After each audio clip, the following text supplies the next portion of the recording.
Biological disorder की वजह से मानसिक विकृति के कारण होती हैं। इससे आपको कोई रिलीफ नहीं मिलता है, राइट? लेकिन लिव इन रिलेशनशिप की यदि मैं बात करूं, आजकल लोग सोचते हैं कि हम मॉडर्नाइज हैं और हम पढ़े लिखे हैं, हम अपना डिसीजन खुद ले सकते हैं, इसलिए हम ये सब कर सकते हैं। और आज की तारीख में ऑनरेबल सुप्रीम कोर्ट ने ये पास कर दिया है कि अब यदि कोई लिव इन रिलेशनशिप के बाद जाएगी थाने में किसी लड़के के खिलाफ रिपोर्ट लिखाने, तो उसकी रिपोर्ट भी नहीं लिखी जाएगी। लेकिन जिस दिन ट्यूनिंग नहीं बैठती उस दिन लड़की सीधा थाने जाती है कि मेरा शारीरिक शोषण हुआ है और उस 376 की रिपोर्ट दर्ज कराती है। लेकिन हमारा कानून क्या कहता है? 16 साल से बड़ी लड़की जब किसी लड़के के साथ सहमति से रहती है तो वो रेप नहीं है। आपके पास किस तरह के केसेस ज्यादा आते हैं कि लड़कों के अफेयर के ज्यादा आते हैं कि लड़कियों के अफेयर के ज्यादा आते हैं? दोनों तरह के। फिर भी एक रेशियो होगा। नहीं, एक्चुअल में क्या महिला आयोग में महिलाएं ही शिकायत कर सकती हैं, तो हम पुरुषों के आवेदन नहीं लेते हैं। उनका क्या होगा? लेस्बियन और गे है कि आपकी बायोलॉजिकल डिसऑर्डर की वजह से मानसिक विकृति के कारण होती हैं। इससे आपको कोई रिलीफ नहीं मिलता है, राइट? लेकिन लिव इन रिलेशनशिप की यदि मैं बात करूं, आजकल लोग सोचते हैं कि हम मॉडर्नाइज हैं और हम पढ़े लिखे हैं, हम अपना डिसीजन खुद ले सकते हैं, इसलिए हम ये सब कर सकते हैं। भाई हमको पहले चेक करना है कि हम लोगों के बीच में ट्यूनिंग बैठेगी कि नहीं। लेकिन जिस दिन ट्यूनिंग नहीं बैठती उस दिन लड़की सीधा थाने जाती है कि मेरा शारीरिक शोषण हुआ है और उस 376 की रिपोर्ट दर्ज कराती है। लेकिन हमारा कानून क्या कहता है? 16 साल से बड़ी लड़की जब किसी लड़के के साथ सहमति से रहती है तो वो रेप नहीं है।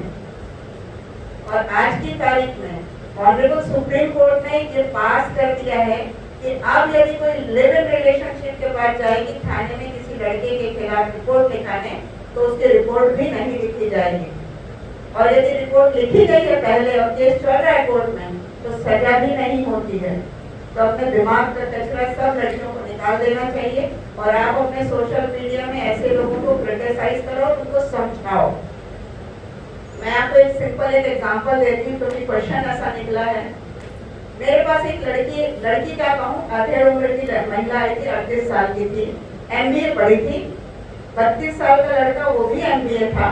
मेरे पास ऑन रिकॉर्ड है सारी चीजें। और लड़की आई तो मेरे ऑफिस आई, मैं वकील के ऑफिस में शाम को बैठती हूँ, बकायदा पूरे दुपट्टे से चेहरा और ढक के बोले मैडम मैं सुसाइड कर लूंगी। मैं कहा क्या हो गया, प्रॉब्लम बताओ। बोले लड़के के साथ 2.5 साल तक लिव में रही, अब वो लड़का मुझे ब्लॉक कर रहा है और उसके मम्मी पापा उसके लिए रिश्ता ढूंढ रहे हैं। लड़का था ब्राह्मण, लड़की थी क्रिश्चियन। तो मैंने कहा जब आप लिव इन रिलेशन में आए थे तो आपका एग्रीमेंट हुआ था कि हम शादी करेंगे? बोले नहीं, ऐसा होता ही नहीं है। बाकायदा आजकल वकीलों के एग्रीमेंट भी करा रहे हैं, इसको भी पहले बता दे रही हूँ ना, कोई इस एग्रीमेंट के चक्कर में मत पड़ना, कुछ मिलने वाला नहीं है, सब एंजॉय करेंगे, फिर तू इधर जा और वो उधर जाएगी, यही चल रहा है। अब वो लड़की क्रिश्चियन थी, वो मेरे पास आंसू बहा के madam by heart by soul मैं एकदम ट्रू लव है फलाना ठिकाना। हमने उसके हार्ट और सोल की लव स्टोरी बहुत सुनी। अब हमने कहा ठीक है भाई एप्लीकेशन लगाओ आयोग में। अब आयोग में जब आया तो उसका हार्ट और सोल कहाँ गया वो आप समझ लो आप लोग। मैंने कहा कि अब उसके माँ बाप आगे एक लड़का था, ब्राह्मण था। बोले मैडम शादी तो करना ही नहीं था, ये रही अपनी मर्जी से, मैं भी अपनी मर्जी से, अब हमारे रास्ते अलग अलग हैं। तो मैंने कहा भाई अब लड़की का शोषण तो हुआ है कहीं ना कहीं, इसको कॉम्पनसेट करो। लड़का बोलता मेरी इनकम 40,000 है, उतना ही दे सकता हूँ। फिर उसके पिताजी रिटायर्ड थे, बोले मैडम 4 लाख तक दे सकते हैं। वो लड़की अड़ गई, कुल मिला के बाद से पहुंची 30 लाख पे। तो 30 लाख में सेटलमेंट होकर के एग्रीमेंट बन गया था।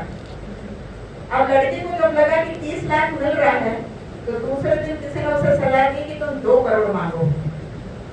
जो हार्ट और सोल का लव था वो 2 करोड़ पे डिमांड आई। मैं कहा मैं नमस्ते करती हूँ, तुम कोर्ट जाओ और वहां से ले लो।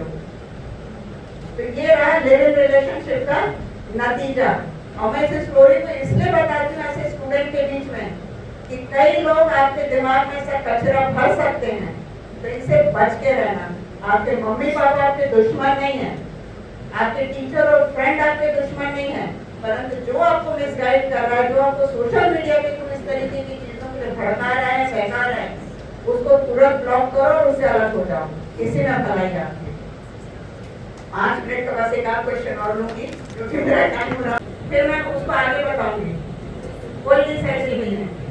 कौन कहता है मम्मी से कि मम्मी मेरे को सब्यसाची का लहंगा चाहिए, मेरे को फलाना वाले से मेकअप चाहिए, यहाँ से ड्रेस चाहिए, यहाँ से ज्वेलरी चाहिए, वगैरह वगैरह वगैरह।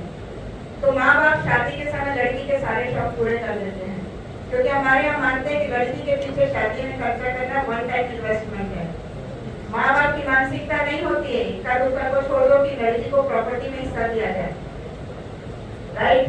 भाई लोग की भी इच्छा नहीं होती शादी के बाद बहन दे आके मांगे ना हिस्सा। तो भैया तुम्हारा आदमी तुम्हारी शादी में खर्चा कर देते, जैसे माँ बाप ने लड़के की शादी में तो कुछ खर्चा ही नहीं किया।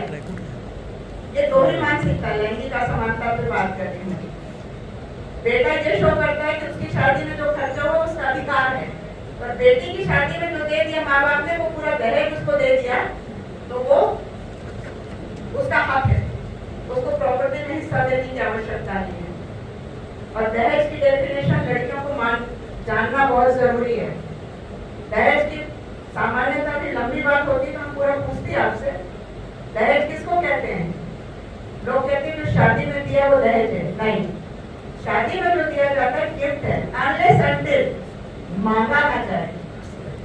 और ये दोनों पक्षों के लिए कानून धारा 2-3 डावरी मैरिज एक्ट में जो हमारे प्रावधान है वो कहता है कि शादी के पहले, शादी के समय या शादी के बाद जो भी चीज मांगने पर दी जाती, वहाँ ये कहीं नहीं है कि वर पक्ष द्वारा ही दी जाती है या वर पक्ष द्वारा ही मांगा जाता है, उसको दहेज कहा जाता है। लेकिन कोर्ट में जब जाते हैं 498A में, तो ससुराल वालों की पूरी बैंड बज जाती, पूरी बारात वहाँ पे और निकल जाती है जब पुलिस वाले ले जाते हैं, अरेस्ट करते हैं।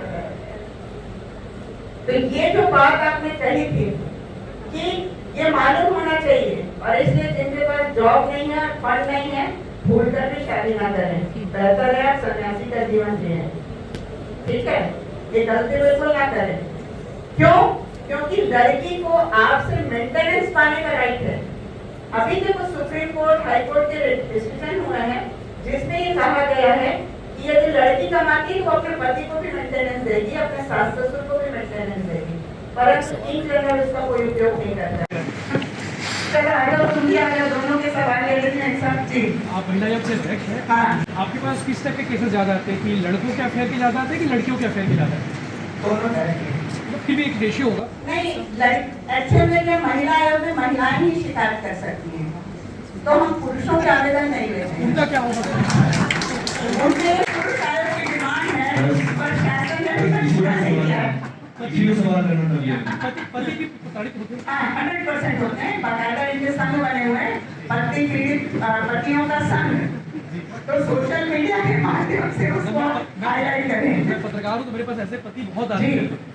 उसमें हम लोग अभी जो महिला आयोग में करते हैं, किसी की मदद करनी होती है और वाकई कोई बहुत ज्यादा पीड़ित होता है, हम कहते हैं अपनी बहन या माँ की तरफ से आवेदन हमारे यहाँ लगवा दे, और लगते हैं वो भी।